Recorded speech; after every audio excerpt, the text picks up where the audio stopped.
ரஜினி அவர்களுக்கு சமூக பொறுப்பு இல்லையோ? ரஜினிக்கு எந்த காலத்திலும் சமூக பொறுப்பு இல்லை. என்ன, நான் இந்த படத்தில் நடிப்பதை வைத்து மட்டும் நான் சொல்லலை.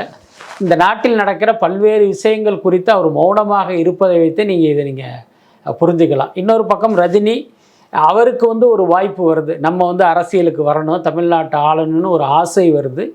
அந்த நேரத்தில் ரஜினி தன்னுடைய அரசியல் கட்சியின் கொள்கையாக அறிவித்தது பார்த்திங்கன்னா ஆன்மீக அரசியல். இன்றைக்கி அரசியலில் இந்த மதவாதம் கலந்தது தான் இன்றைக்கி நாட்டையே இன்றைக்கி குட்டிச்சோராக மாற்றிடுச்சுங்கிறது தெரிந்தும் தான் கையில் எடுக்கிற அரசியலும் கூட அதே மாதிரி இருக்கணும் அப்படின்னு சொன்னதோடு மட்டும் இல்லை, பாபரி மசூதியை இடித்த ஒரு மதவாத கும்பலுடைய முகமாக அரசியலுக்கு வரணும் அப்படின்னு ரஜினி ஆசைப்பட்டார். இதை வச்சே நீங்கள் தெரிஞ்சுக்கலாம் ரஜினிக்கு எந்த சமூக பொறுப்பும் இல்லை அப்படிங்கிறத.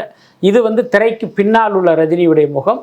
திரையில் ரஜினி காட்டிய முகத்தை வச்சு சொல்லணும் அப்படின்னா அவர் கிட்டத்தட்ட இத்தனை படங்களில் 170 படங்களில் நடித்து நீங்கள் அப்படி விரல் விட்டு எண்ணிடலாம். அதாவது இந்த சமூகத்துக்கு உபயோகமான, இந்த மக்களுக்கு உபயோகமான படங்கள் அப்படிங்கிறத நீங்கள் விரல் விட்டு எண்ணிடலாம்.